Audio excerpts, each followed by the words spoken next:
dia 8 de março,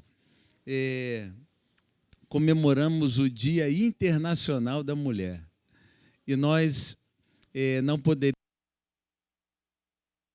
esse dia, estamos antecipando essas comemorações aqui e já fizemos algumas ações, né? Entregamos uma florzinha para as nossas vizinhas e nós queremos dizer que nos sentimos muito honrados pela presença de vocês na nossa vida. A raiz hebraica do nome de Deus é feminino. E dizem por aí que o coração de Deus é igual ao coração de quem? De mãe, né? Então Deus, Ele, diante dos espectros negativos da existência humana, Deus colocou a mulher na nossa vida. Então que Deus abençoe vocês e que vocês continuem encantando o jardim da nossa vida. Vamos fechar os olhos, a gente quer fazer uma oração por vocês, tá bom? Deus amado, querido, nós queremos te agradecer nesse momento pela vida dessas senhoras, senhoritas, essas mulheres que nós temos aqui conosco, nos acompanhando também pelo nosso canal. Mulheres essas que o Senhor colocou na nossa vida para nos ajudar, nos incentivar, para que a gente pudesse entender um pouco mais do que é Deus. Senhor, nesta hora nós te pedimos uma bênção toda especial para cada uma delas, que o Senhor possa estar adiante delas, a retaguarda delas, que o Senhor possa estar dentro delas, que o Senhor possa ser a maior bênção na vida delas, suprindo todas as suas necessidades materiais e espirituais, e que elas se sintam cada dia mais felizes por cumprirem esse papel de te representarem tão bem na vida de cada um de nós. Nós te agradecemos então e suplicamos essas bênçãos no doce nome de Jesus. Amém. Podem se assentar. E olha, no final, quando vocês estiverem saindo, foi preparada uma lembrancinha especial que será entregue para materializar, então, essa nossa homenagem, tá bom? Deus abençoe. Uma rápida orientação também, nós estamos na semana de mordomia, estamos finalizando, e eu vou compartilhar com vocês alguma coisa da palavra de Deus. Vocês já podem abrir a Bíblia no livro do profeta Malaquias, que é o livro que a gente vai considerar agora pela manhã. E nós vamos também pedir o seguinte, vai haver um momento que a gente vai concluir assim essa conversa para todo o grupo, e aí depois nós vamos pedir que o irmão Joaci, que é um dos anciãos aqui, ele vai estar à porta cumprimentando aqueles que estão visitando a gente hoje. E aí eu vou continuar com os membros aqui da comunidade do Espaço Novo Tempo por mais um pouquinho, para a gente concluir então esse nosso encontro. Essa vai ser uma reunião administrativa, e aí aqueles que estão visitando a gente se sintam à vontade, não há necessidade de vocês permanecerem aqui, porém, sintam-se à vontade em decidir permanecer ou não, porque não há nenhum segredo naquilo que a gente vai falar aqui. Sejam todos muito bem-vindos, é uma alegria muito grande a gente poder receber a todos vocês, membros e visitantes aqui da nossa comunidade, o Espaço Novo Tempo. O livro do profeta Malaquias, gente, é um livro muito importante, muito significativo, porque ele mostra para nós alguma coisa das quais Deus se importa conosco, principalmente nesse contexto de mordomia. Mordomia, gente, é a tradução mais simples do que é a administração da vida. Deus nos colocou, então, na vida, e aí a gente precisa administrar a nossa vida. Não sei se você consegue ver aí, nessa tela mais próxima de você, os temas que nós abordamos nessa semana. E ontem, o 7º tema foi sinais de reavivamento. E eu disse que nós estaríamos desdobrando esse tema hoje aqui também, nesse encontro no sábado. Tá bom? Aí está o tema. Fazendo uma rápida recapitulação daquilo que a gente falou ontem, eu vou ler só para contextualizar você que não pôde vir ontem. Deus havia estabelecido sinais de propriedade e senhorio para os nossos primeiros pais, certo? Deus escolheu assim, se colocar como o Senhor da nossa vida. Essa declaração aí da serpente, de Gênesis 3:5, como Deus sereis conhecedores do bem e do mal. Na verdade, o que queria o inimigo? Queria que o homem aceitasse a sugestão que ele tinha já no seu coração, de colocar-se no lugar de quem? Colocar-se no lugar de quem? De Deus. Alguém pode colocar-se no lugar de Deus? O que você acha? Sim ou não? Não, não há nenhuma possibilidade. Então, o Gênesis 3 é um teste de senhorio e de propriedade, e o fruto proibido era apenas o quê? Era apenas um sinal. O que eu perguntei ontem, vocês acham que Deus, quando disse para Adão e Eva que eles não deveriam comer daquele fruto, Deus estava preocupado com o fruto, porque aquele seria o único fruto do qual ele se apeteceria depois? A última bolacha do pacote. Não comam não, isso aí, senão eu vou ficar tão aborrecido, com tanta fome, que eu vou matar vocês. Absolutamente não. Aquele fruto poderia ser qualquer outra coisa, mas é um sinal de obediência, onde o homem reconhece Deus como Senhor e proprietário. Reconhecer o senhorio de Deus permaneceu essencial para os crentes de todas as gerações. Então, isso é uma necessidade também de quem? Nossa. Reconhecer Deus como Senhor da nossa vida.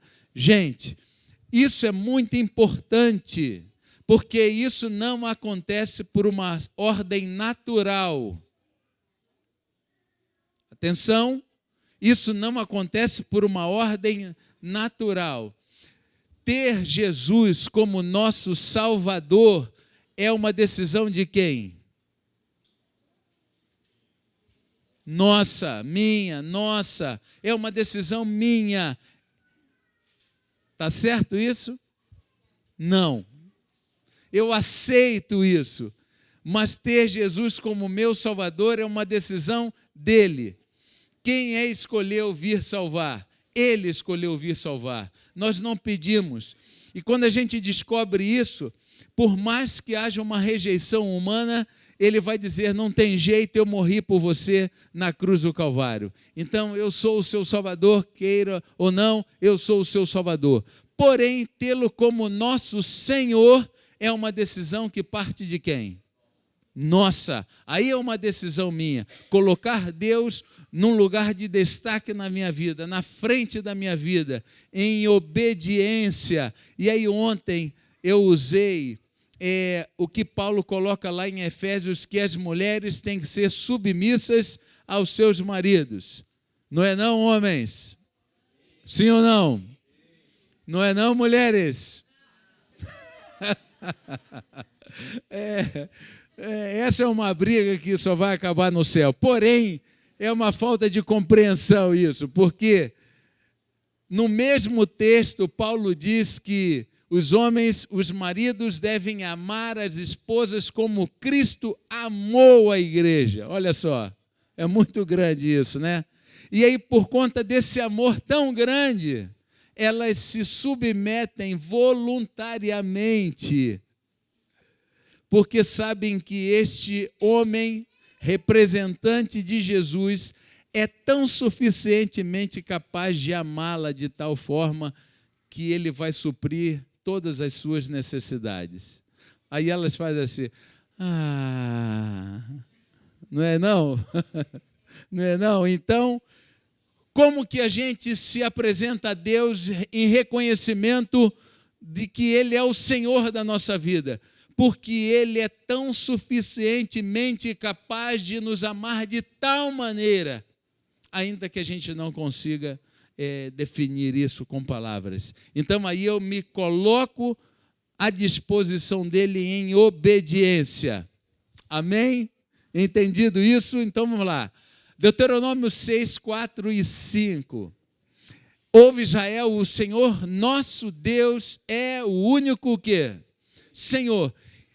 Gente, se há essa preocupação da Bíblia em dizer que Ele é o único Senhor, é porque existem pessoas equivocadas que ao longo da sua experiência de vida ou experiência religiosa vão colocando alguém ou alguma coisa no lugar de Deus.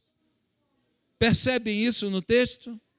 Amarás, pois, o Senhor teu Deus de todo o seu o quê? Coração e com toda a tua alma e com todas as tuas forças. Isso é uma declaração de que Ele é o Senhor da nossa vida. Ok. Se com a tua boca confessares Jesus como Senhor e em teu coração creres que Deus o ressuscitou dentre os mortos, serás o quê? Então, reconhecer Deus como Senhor da nossa vida, isso tem uma demanda de salvação. E quem aqui não quer se salvar? É importante ou não é importante isso? É muito importante. Qualquer outra coisa, qualquer pessoa, qualquer atividade que tire de mim uma atenção maior do que deveria ser dispensada, única e exclusivamente, de todo o coração, com todas as tuas forças. Se existe alguma coisa que se coloca no lugar de Deus, dessa forma, na nossa vida, isso pode tirar de nós a salvação, porque a devoção dessa forma a Deus, a Bíblia declara que nós seremos o quê? Salvos. Gente, isso é extremamente significativo.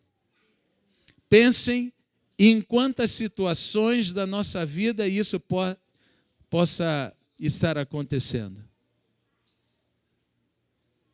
Por isso, é esse tema de mordomia, que é a administração da vida, que aparece aí no início do ano, é uma das formas que Deus encontra de nos auxiliar para que a gente possa ter uma vida plena. Comendo, bebendo ou fazendo outra coisa qualquer, a gente fazer para a glória do nosso Senhor e Salvador, Jesus Cristo. Fez um flashback aí da sua vida e viu se existe alguma coisa que está ocupando o lugar de Deus na nossa vida? Reconhecer Jesus como Salvador e Senhor é o essencial da o quê? Salvação. Tira a salvação dessa nossa experiência religiosa. O que sobra? O que sobra? Se a gente tira a salvação da nossa experiência religiosa, o que sobra? Sobra nada. Nada, absolutamente nada. Tudo perdeu o sentido. Se nós não temos esse objetivo de viver a eternidade, então isso aqui não significa absolutamente nada. Se não há uma resposta humana, se não há um empenho humano para a salvação, desejo de salvação, assim como a gente busca água, busca o alimento, busca as nossas necessidades, então perdeu completamente o sentido se a gente não se preocupa com salvação. Então, reconhecer Jesus como Salvador e Senhor é o essencial da salvação. é o essencial para o cristianismo, é essencial para a religião, é essencial para a sua família, é essencial para a nossa vida. Nem todo que me diz Senhor, Senhor, entrará no reino dos céus, mas aquele que faz a vontade de meu Pai, que está onde? No céu. Então, não basta apenas a construção retórica, que é a exposição do pensamento humano que diz assim, Ele é Senhor. Isso não é suficiente. É necessário que haja um comportamento, uma prática que se manifesta no meu dia a dia, como testemunho daquilo que eu sou a partir dessa compreensão. A teoria deixa lugar para uma experiência real, genuína e prática na vida do crente, na vida do cristão, na vida daquele que conheceu Jesus. Como alguém mostra que Deus é o Criador, Senhor, nessas duas dimensões fundamentais da vida. Como? Lembrando que lá o teste de Gênesis, o Gênesis 3 foi apenas um teste, o fruto, um sinal. Então, em que outras situações? Santificai os meus sábados, aqui estamos nós, pois servirão de sinal entre mim e vós, para que saibais que eu sou o Senhor vosso Deus. Abordamos isso nessa semana, porque é importante. O sábado tem sido um sinal de senhorio desde o início, juntamente com a árvore do conhecimento do bem e do mal. Eu trago esse texto aí de um livro chamado Conselhos sobre Mordomia, página 39. Olha só que importância esse texto aí traz para nós. Pede que o reconheçamos como doador de todas as coisas. E por essa razão diz, de todas as vossas posses reserva a 10ª parte para mim, além das dádivas e ofertas que devem ser trazidas à casa do meu tesouro. Dar é um sinal essencial do senhorio de Deus, porque dinheiro ou bens materiais têm a capacidade de competir com Deus pelo senhorio. Certo ou errado? Certo ou errado? Essa declaração, ela é absoluta. Muito absoluta. Deus santificou o 7º dia, essa parte específica do tempo, separada pelo próprio Deus para adoração religiosa, continua tão sagrada hoje como quando foi santificada pela primeira vez por nosso Criador. Da mesma maneira, o dízimo de nossa renda é santo para o Senhor. Ninguém pode servir a 2 senhores, porque ao de aborrecer-se de um e amar ao outro, ou se devotará a um e desprezará o outro. Não podeis servir a Deus e às riquezas. Ou poderíamos aí usar o texto e não podemos servir a Deus e a... Aí você coloca aí. Coisas que passam a existir na nossa vida competindo com Deus. E tem um monte de coisas.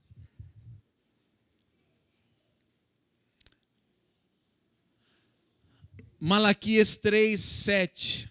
Nós abrimos a Bíblia, no livro de Malaquias. Eu quero chamar a atenção de vocês para esse texto e depois a gente vai ficar aqui no livro de Malaquias.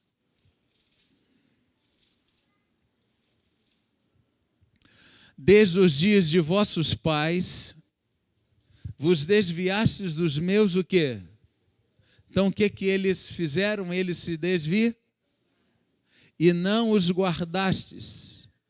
Tornai-vos para mim, e eu me tornarei para vós outros, diz o Senhor dos Exércitos. Mas vós dizeis, em que havemos de tornar? Deus fez uma declaração e eles estão fazendo uma uma outra. Gente, todos com o livro de Malaquias aberto? Todos?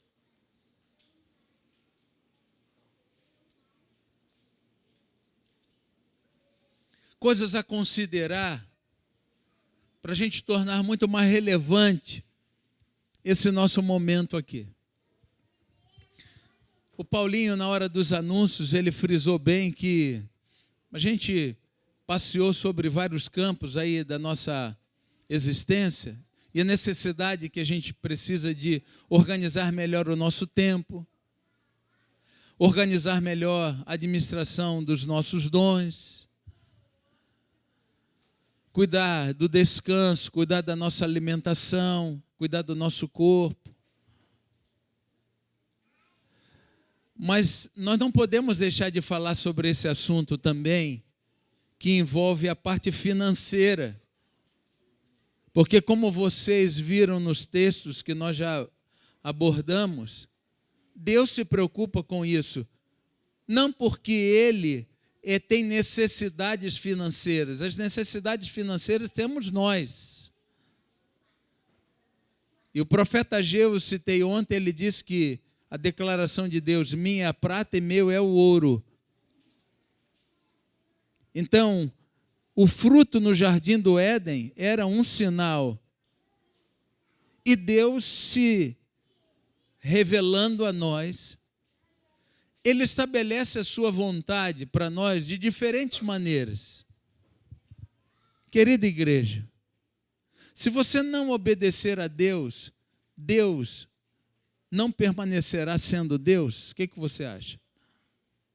Hein?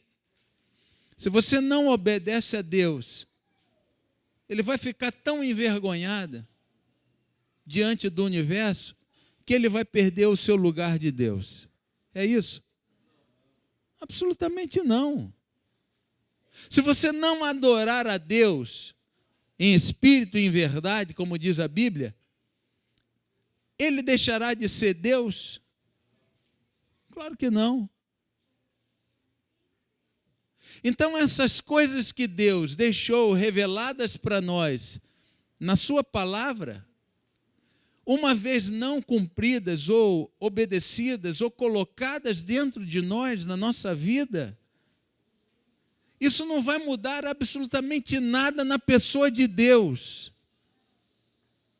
Todas essas coisas que Deus estabeleceu aqui, nesse livro para nós, é por nossa causa. É porque Ele nos ama. É porque Ele está muito preocupado com a gente. E tudo isso, dessa relação de Deus com os homens, acontece com um único propósito, que nós já vimos aí: salvação.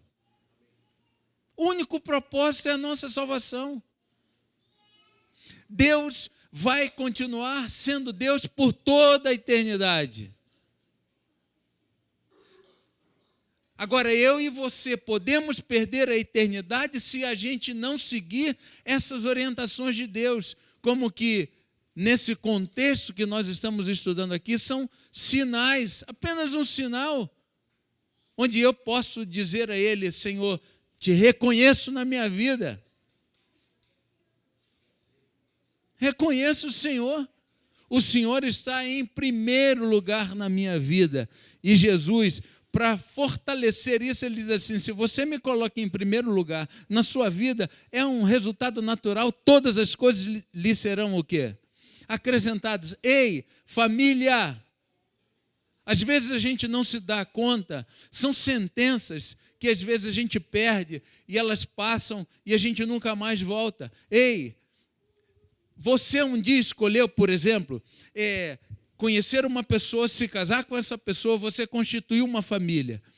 E numa sequência natural dessa ordem estabelecida por Deus, vocês se uniram, vocês tiveram intimidade, vocês fecundaram, vocês têm filhos. E a Bíblia chama esses filhos de herança do Senhor. Deus, através de vocês, está pensando na eternidade dessas crianças. A obediência, ela gera salvação. E aí Deus se preocupa com todos os detalhes.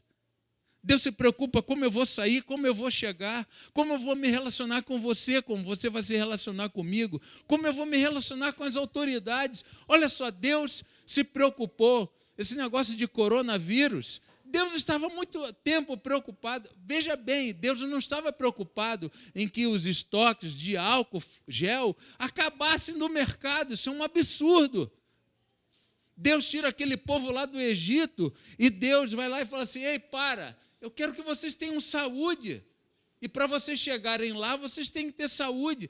Faz o seguinte, enterra as necessidades de vocês, senão vocês vão ficar contaminados. Olha só como Deus está preocupado com a gente. No Novo Testamento, ele fala isso de novo, que ele está preocupado com a gente. Deus poderia simplesmente fazer o seguinte: vamos fazer um negócio? É o seguinte, eu vou aí, vou morrer por vocês na cruz do Calvário, e aí vocês me aceitam, e aí a gente faz as pazes, vamos embora todo mundo de volta para o céu. Porque esse processo que a gente chama de santificação é uma necessidade nossa. Imagine só, o cara conheceu Jesus, é um tremendo de um bandido, de um assaltante. Ele não se contenta, ele é um cleptomaníaco em todas as extensões do termo, porque ele não se contenta, ele quer. Aí ele chega, se ele não teve a sua vida nesse processo que a gente está aqui, nos sinais, nas situações diferentes da nossa vida, o cara aceitou Jesus, vamos embora para o céu. Foi para o céu. Chegar lá no céu, a primeira coisa que ele se depara é uma porta gigantesca que é uma única pedra preciosa. E quando ele entra nesse lugar, as ruas são de ouro. Se esse camarada não passou por um processo de santificação, que se manifesta nessas orientações estabelecidas aqui por Deus, esse camarada vai procurar uma picareta. Ele vai encontrar desesperadamente essa picareta e vai lá nas ruas de ouro e vai querer fazer um buraco para guardar no seu bolso um pedaço daquele ouro. Porque o Senhor não quer apenas levar a gente para o céu.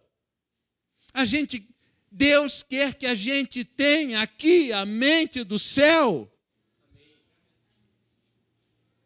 Deus quer que eu e você experimentemos isso, é a implantação do seu reino na nossa vida. Para a gente poder dizer, igual Jesus disse para aqueles discípulos: mostra-nos o Pai. Filhos, quem vê a mim vê o Pai, e o Pai precisa ser visto em vocês também. Administrem a vida de vocês, sejam mordomos fiéis, filhos, e eu vou estar convosco todos os dias, até a consumação dos céus, ensinando vocês a andarem. Então a gente precisa entender isso. E aí a gente precisa também passar por esse campo, que é o campo onde há uma maior resistência de nós. Porque mexe no nosso bolso, às vezes mexe no nosso coração, e nos apegamos a isso. No verso 6 do capítulo 1, o filho honra o pai e o servo ao seu senhor. Ponto. Se eu sou pai, onde está a minha honra? Tem senhorio aqui? E se eu sou o Senhor, onde está o respeito para comigo? Deus é demais. Que revelação de humildade isso aqui. Que ele poderia apontar se a minha honra, você vai ver agora. Escreveu, não leu? Você sabe.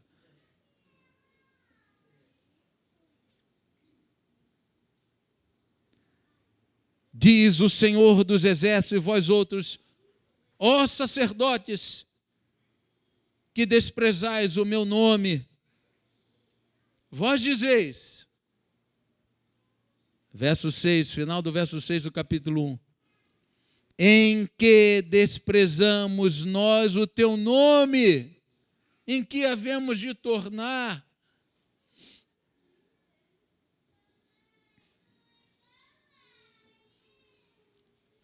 Verso 7. Ofereceis. Deus respondeu: ofereceis sobre o meu altar pão imundo. E ainda perguntais: em que te havemos profanado? Nisto que pensais, a mesa do Senhor é desprezível. Vocês têm coragem de trazer ao meu altar pão o quê? Imundo. Sabe o que era isso aqui? Era o resto. O que eles não queriam mais. Gente, qual é o contexto?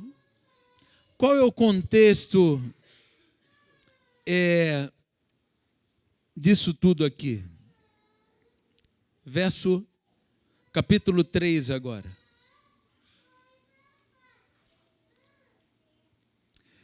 Verso 1 do capítulo 3.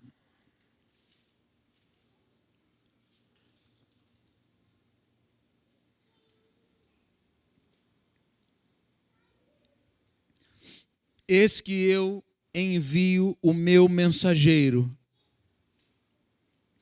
que preparará o caminho diante de mim.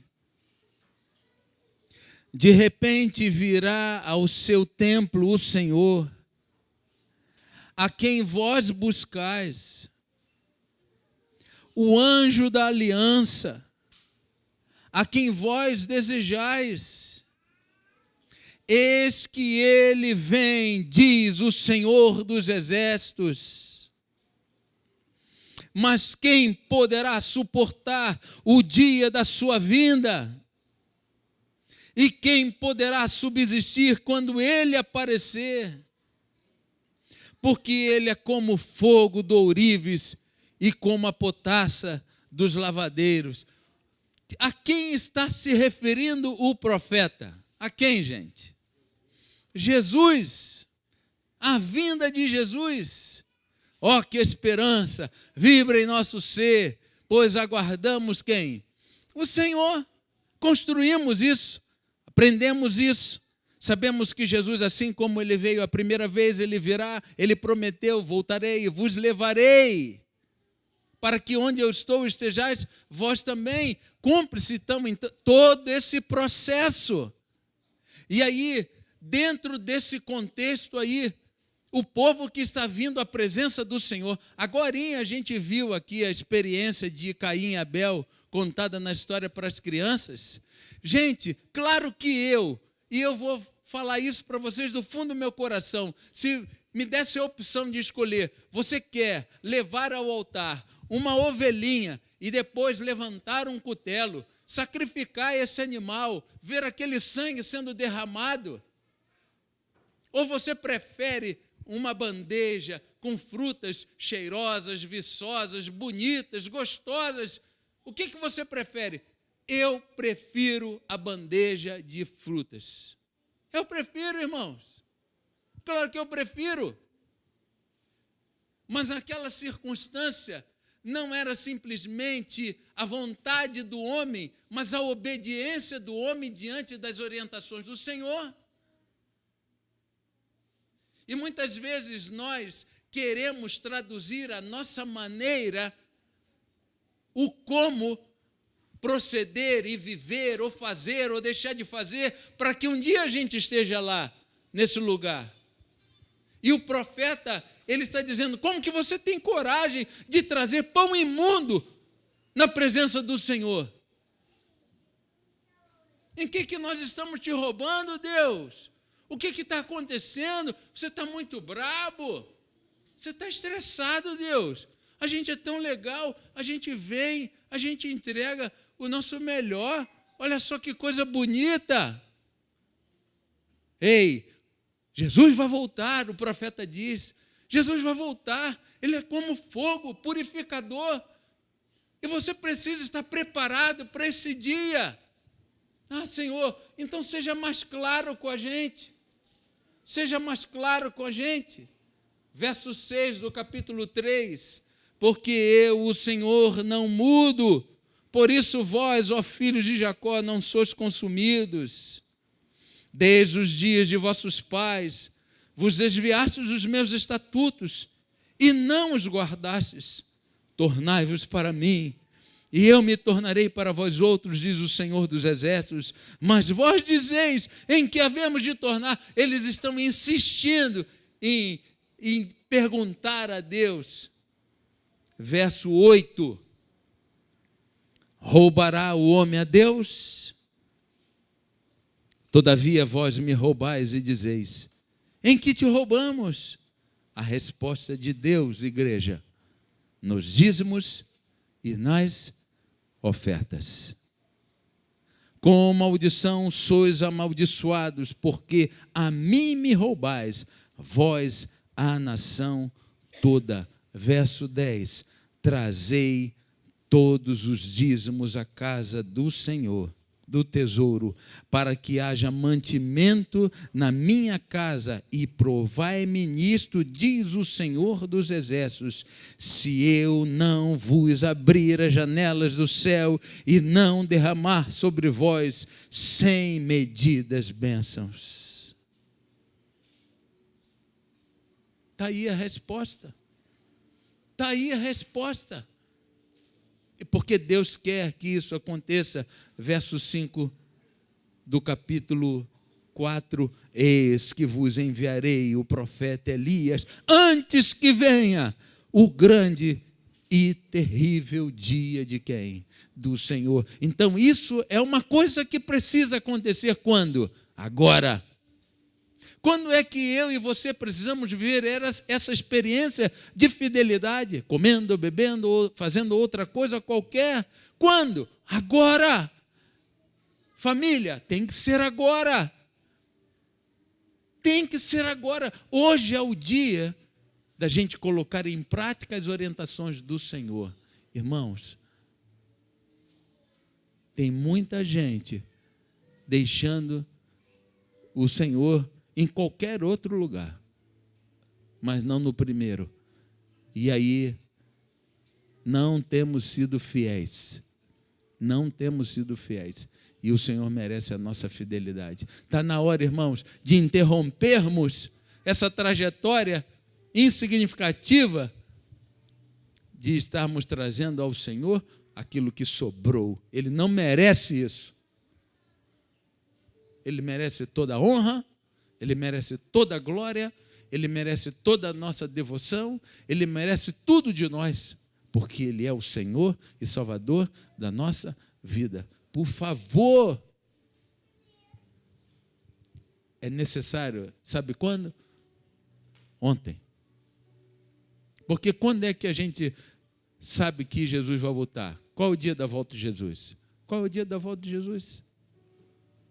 Pode ser hoje? Então, eu e a minha casa precisamos estar preparados quando? Hoje. Qual o dia de sermos fiéis? Hoje. Qual o dia de separarmos tempo para o Senhor? Hoje. Qual o dia de acertarmos as nossas contas e darmos um basta nessa relação com Satanás, estabelecermos uma definitiva e eterna relação com o Senhor? Hoje. Então hoje, se ouvires a minha voz, não endureçais o vosso coração. A pergunta aí é, a mensagem do reavivamento está enraizada na igreja e no meu coração? Tem que estar, irmãos. Tem que estar, porque amanhã pode ser o quê? Tarde demais. Uma maneira prática é devolver o dízimo fiel e fazer ofertas apropriadas. É assim que lhe damos a honra que lhe é devida. A tônica hoje. E aí está meu pacto. devolver fielmente o dízimo do Senhor, 10% da minha renda, ele estabeleceu assim, e dedicar uma percentagem que você estabelece da minha renda como uma oferta regular ao Senhor. Esse é o apelo do Senhor. Por quê? Porque Ele quer que eu e você adentremos o caminho da santificação para que a gente possa viver o reino já aqui, até que a gente chegue lá. Feche seus olhos, vamos orar. Querido Deus, obrigado, Deus, porque eu sinto a Tua presença aqui entre nós. Obrigado, Deus, porque eu sinto que eu sou apenas a Tua voz, porque a palavra é Tua. Obrigado, Senhor, porque o meu coração vibra num compasso estabelecido pelo Senhor. Obrigado, Senhor, porque o fôlego de vida que foi soprado um dia lá nas narinas de Adão e Eva estão sendo sopradas agora na minha vida, na vida da minha querida igreja. Obrigado, Deus, porque morrer na cruz é uma evidência grandiosa, mas não é a única evidência do Teu amor, da Tua graça, da Tua misericórdia. Obrigado, Deus, porque o Senhor não apenas nos tira do mundo, o Senhor caminha conosco no mundo. Obrigado, Deus, porque Tu és a lâmpada para os nossos pés e luz para o nosso caminho.